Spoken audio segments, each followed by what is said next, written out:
저희 집은 대를 이어 수공예 가업을 하고 있습니다. 전 어릴 때부터 아빠가 일하시는 작업장에서 구경하는 게 좋았어요. 네 오빠는 어디 갔어? 오빠는 친구랑 놀러 갔는데요? 정작 내 일을 이어야 될 녀석은 놀궁리만 하고 있으니. 그런데 아빠는 늘 오빠만 찾으셨죠. 오빠는 가업에는 전혀 관심이 없었는데 말이에요.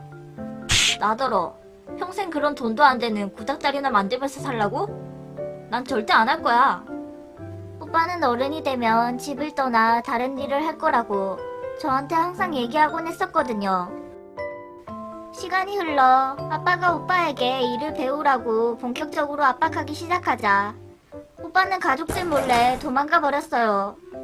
성공해서 돌아오겠다는 쪽지만 한 장 남겨두고요. 전 아버지 뒤는 절대 안 잃을 거예요. 성공해서 돌아올 테니까 찾지 마세요. 결국 그날 이후 완강하시던 아빠도 고집을 꺾고 저한테 기술을 전수해주겠다 하셨습니다. 전 그 사실이 너무 기뻤죠.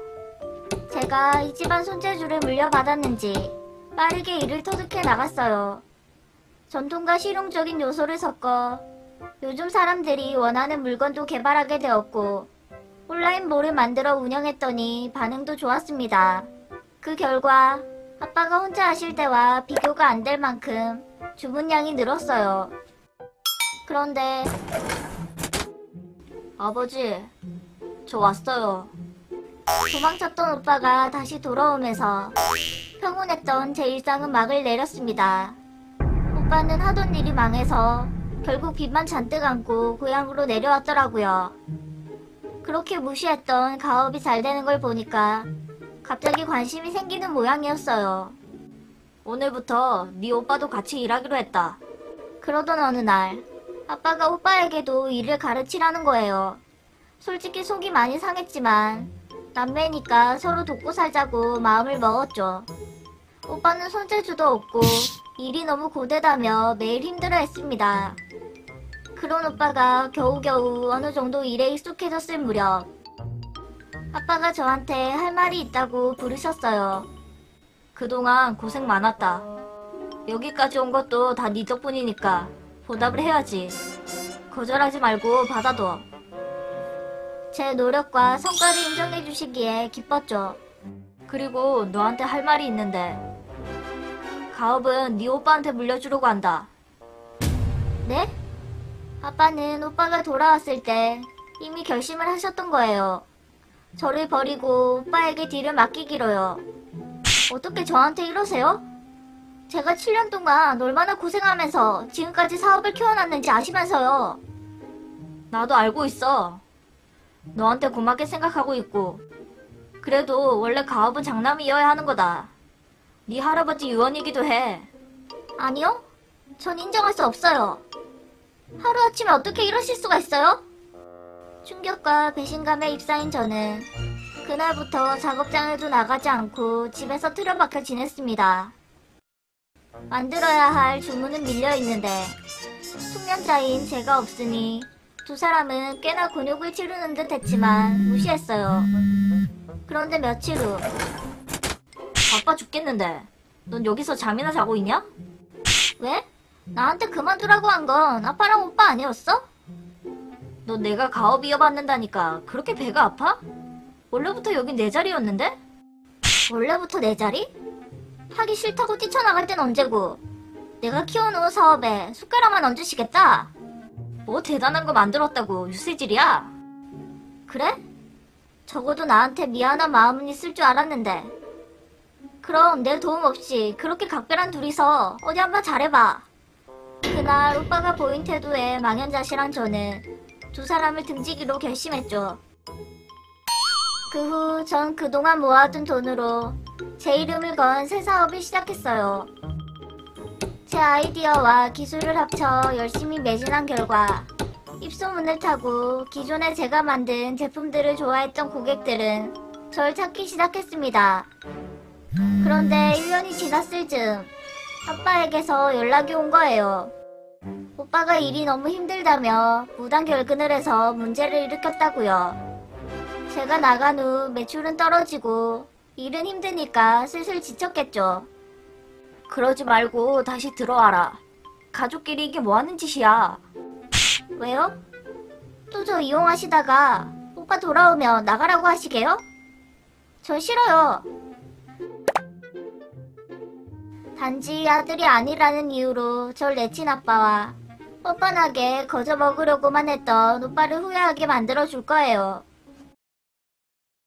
엄마, 아빠, 언니, 나 결혼하고 싶어. 저보다 8살 어린 여동생의 상견례를 며칠 앞둔 어느 날, 동생이 저한테 부탁이 있다며 부르더라고요. 언니, 그날 뭐 입고 나갈 거야? 가방은? 상견례 자리니까 격식은 갖추고 가야겠지? 그날 비싼 옷이랑 가방 들지 말고 가면 안 돼? 엄마 아빠한테도 그렇게 해달라고 전해줘. 내 남친 집 형편이 어렵잖아. 기 죽는 거 보기 싫어. 갑자기 가족들 복장까지 단속하는 동생의 말에 황당했죠. 상견례 당일, 제 예상보다 훨씬 심각한 현실에 할 말이 잃었습니다. 동생의 예비 시부모는 아직 월세집에 사는 데다 예비 시동생은 우울증이 있어서 백수생활 중인데 예비 시아버지의 지병 때문에 병원비가 많이 나가서 동생 남친이랑 예비 시어머니가 버는 돈으로 하루하루 먹고 사는 형편이라는 거예요. 동생의 앞날이 뻔히 그려져서 이건 정말 아니다 싶더라고요. 그날 저녁, 너 왜 그런 집에 시집가서 고생을 사서 하려고 해? 네가 세상 물정 모르고 자라서 아직 잘 모르나 본데 결혼이란 게 둘만 좋으면 끝인 게 아니야. 무슨 고생? 언니가 뭘 한다고 그래? 남친 어머니랑 아버지 좋은 분들이셔. 재산으로만 판단하지 마. 네가 걱정되니까 그렇지. 내가 하는 말이 지금은 서운하게 들릴지 모르겠지만 사랑이 전부가 아니라고. 그래서 형부처럼 잘 사는 집 아들 찾으라고? 난 언니처럼 계산적인 결혼은 안 할 거야. 저희 시댁이 저희 집보다 좀 더 잘 살긴 하지만 특별히 조건을 따져서 결혼한 건 아니에요. 그런데 동생은 자기들 사랑만 지고지순하고 고귀한 것이냐 비련의 여주인공 행세를 하더라고요. 아니 얘가? 제발 정신 좀 차려. 너 그 남자랑 결혼할 거면 이제 다시는 우리 볼 생각하지 마.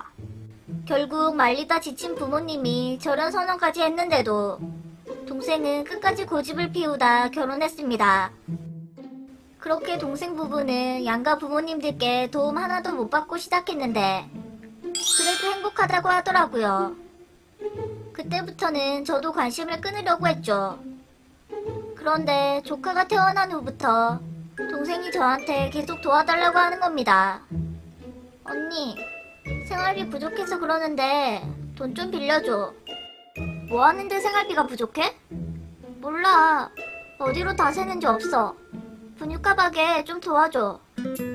조카를 걸고 넘어지니까 무시할 수가 없어서 몇 번 도와줬더니 얼마 후부터는 저희 부부가 운영하는 고깃집에 수시로 와서 공짜로 먹고 가기 시작했어요.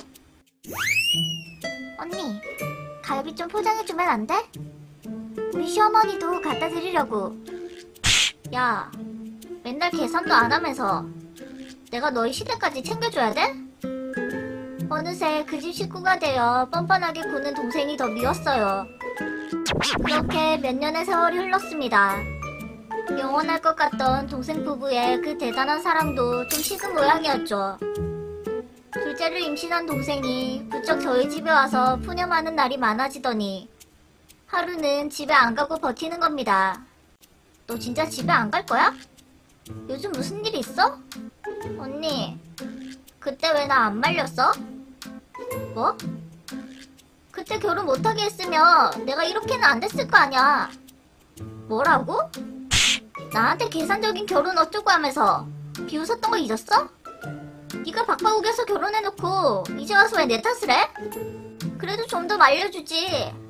임신한 아내가 먹고 싶은 거 말하니까 뭐 그렇게 먹고 싶은 게 맞냐고 하는 게 정상이야? 시어머니도 그래. 자기 일 그만두고 싶은데 자꾸 애가 진다고 나한테만 구박이야. 내가 얼마나 잘해드리려고 노력했는데. 임신한 게 다 내 탓이야? 그러니까 내가 말했지. 사랑이 밥 먹여주는 거 아니라고. 네 팔자 네가 꼬아놓고 지금 누구 탓을 해?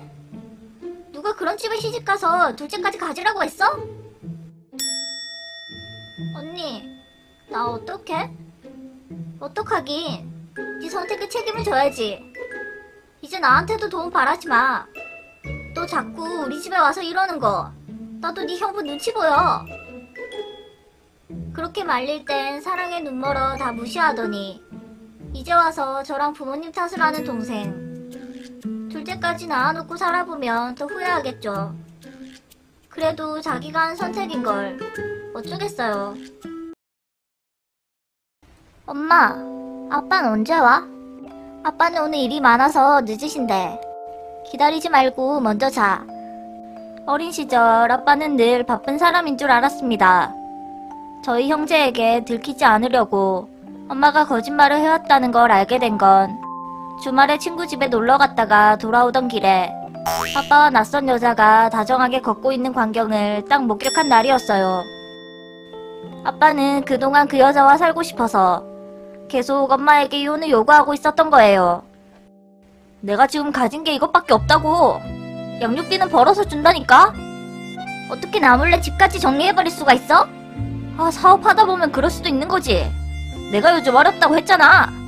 엄마는 이혼해줄 테니 애들을 키울 수 있게 돈을 달라는 입장이었지만 아빠는 재산을 나누기 싫어서 오래전부터 몰래 빼돌려왔고 세상 물정이 어두웠던 엄마에게 이런 제안을 했습니다. 아빠는 고향의 시골 땅을 좀 소유하고 있었는데 말이 재산이지 그 당시엔 아무런 가치가 없는 그 땅을 엄마에게 담보처럼 가지고 있으라고 했대요. 순진했던 엄마는 그 말을 믿었고 아빠는 그 땅 명의만 엄마에게 넘겨준 후 사라져버렸습니다. 당신 왜 양육비 안 보내줘? 약속했잖아. 무슨 약속? 당신이 땅 받고 나랑 합의 해준 거면서 무슨 소리야? 뭐?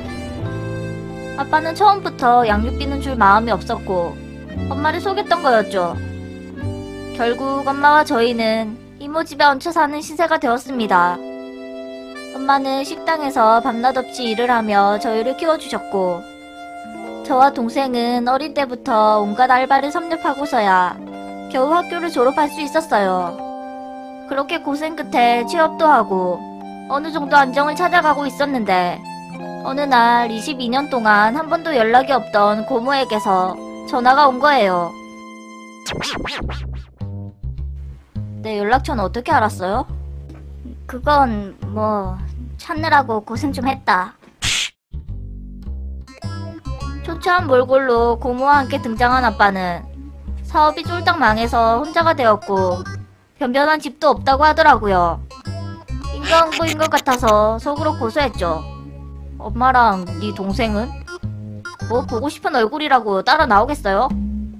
만나자고 한 목적이나 빨리 말하세요. 돈 준다고 해서 나왔는데 이제 와서 밀린 양육비라도 주시게요? 그래 양육비 주려고.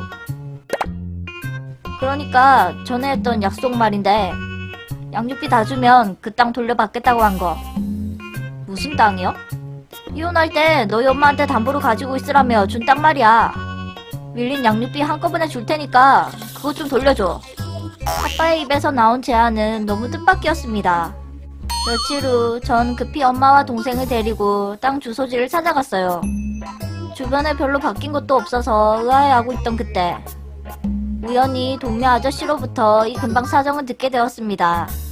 마을에 대규모 개발 사업이 확정되어서 곧 도로가 포장될 거고 지금도 땅 가치가 많이 올랐지만 앞으로는 더 급격하게 상승을 할 거라고 하더라고요.